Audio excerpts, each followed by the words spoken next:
everyone. Thank you so much for tuning in again. This is our second Tricky Conversations Unfiltered. So we're really excited to be here tonight. And my name's Liz Walker, and I've got with me Jenny Hoey, our parent advocate. So I'm really excited to be with you. And tonight we're going to talk about what mainstream hardcore porn is. And I'm going to jump right into this because I want to leave the bulk of the conversation and keep in mind that these are only really short. We're trying to keep them to around 10 minutes. I want to keep the bulk of the conversation in Jenny's hands tonight, just to give her opportunity to talk about how she talks to her little one about pornography in a way that keeps him safe, but also keeps him really prepared for the inevitable occasion when he will see porn, because it's only a matter of time. So what are we talking about when we say mainstream porn? Now, there's a researcher by the name of Lynette Etheridge, and she says illegal, unclassified gonzo or hardcore XXX free online material that depicts individuals or groups engaging in sexual behaviours where inequity between the parties is clear, violence is observed or audible, where degradation, humiliation, punishment and extreme submission appear to be the general objective of the power dynamics or behaviour depicted. Now, I'm going to come back to that definition on another live, but essentially we're not just talking about a bit of slap and tickle. We are talking about something that is quite profoundly impacting, particularly for children. I saw it when I was young. I'll come back and share that story with you another day, but it can have such a huge impact on kids. And even what I saw isn't what we see today. So I tend to get really fired up about this. And so that's why I'm going to play just a really short video clip that really captures the problem with porn because of what kids can access at the click of a button. There is no age verification. There is no tick the box. Are you over 18? This is what kids have access to. So just tune into this video just briefly.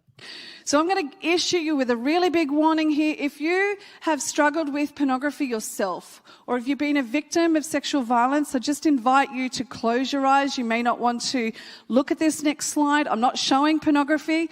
I am just showing you the titles that I can find, just the names of the porn clips that I can find on mainstream Pornhub, which is the most frequently watched porn site. So if you think that this is going to cause uncomfortable feelings of any sort, maybe even arousal, if you think that's going to trigger something for you, then please just close your eyes or leave the room.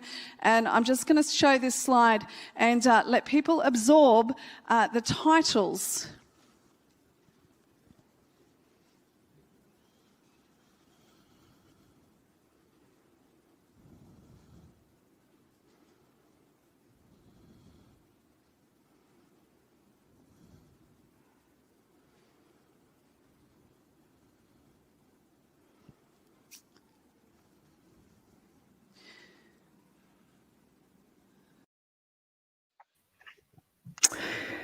So there are some pretty confronting titles there. And, you know, as I said, it's far worse than what it was when I was a kid. And I know that everybody's got their own experience of when they first saw pornography. But, Jenny, I want to give you the floor and say, how would you feel? How would your little boy feel? And what does that mean to you as a mum? How does that make you feel that he can stumble across this at any moment? Well, my initial feeling is anger against, that the fact that there's no, means of protection that's set up. As a mum, I'd feel terribly sad. I do believe that every child has the right to an innocence and a childhood that we should be preserving for as long as possible.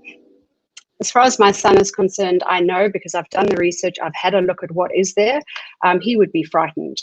The level of violence that is depicted in pornography is breathtaking. And so what we've decided to do is educate him from a very young age about what healthy sex is. So we've read him Where Did I Come From? We've read him your book, Millie's Message. And we've read him quite a few books from Holly Ann Martin's Safe for Kids collection. And that has opened the door to wonderful conversations, honest conversations. And I should add, we don't read it once. Every few weeks, we revisit it. We choose one of the books. I say, but which of these body safety books should we read tonight? And I let him choose. So that's the start. I know we can't prevent him from being exposed. I know it's a matter of if. He doesn't have any access to devices at home at all. That's been our choice as a family. But at school, he could be exposed or at a friend's house. And therefore, what I need him to know is that if that does happen, he can come to us. Yeah. We talk so openly about it. We're like, I've even said to him, if for any reason you do something that mummy's told you not to do, just because you're curious, that's okay. You're a child. You can come to us. Yeah, that's so good. And I mean that's ideally what we need to do. We need to be teaching our kids about their bodies, that there's nothing shameful or wrong with their bodies, that their bodies are amazing. That's one of the videos that we use in our school curriculum in the IQ programs. We've got a unit called Umbrella, and we use a video called it's escapes me. What is it? Creepy naked. Creepy naked stuff. Yeah. Yes. So creepy naked stuff, because what's happening with our kids and with their little brains, and even with teenagers, they think that when they see porn, it's sex. And the porn industry has done a really good job at conflating the two. I mean, the porn industry even now says sex films instead of calling it porn. And so trying to normalize that in a way that is really confusing. I mean, obviously, adults with a lived life experience can hopefully tell the difference, although there is some debate around that because of the way that pornography sexually conditions the brain to desire those sorts of acts. So we'll come back to that at another update. But for kids, processing that, I know when I saw porn at the age of 6, my little brain didn't think, oh, that's what adults do. My little brain went to, well, that's what people do. So that's what children do. And so it's really confusing, which is why it's so really, really vitally important that we start early and often. There's a great resource by the Western Australian Health Department government, and it's now been reproduced in New South Wales. Talk soon, talk often. That's really important. We've got to have lots of regular conversations early and often so that our little ones are prepared, that they know what to do, and that when they do see porn, it's like, well, that's rubbish. That's what mum or dad or other safe adult warned me about. I've actually gone that far. I've actually said to Benjamin, when I've read Where Did I Come From? I actually said, this is sex. This is what normal, healthy people do. It's what a mummy and daddy does. But you can see something on the computer that can be scary or confusing. And it's naked people. They're not being very kind to each other. And that is called porn. I want to make that that differentiation immediately. Yeah, that's so important, because it's, their little brains don't know the difference unless we actually spell that out for them. So yeah, that's powerful.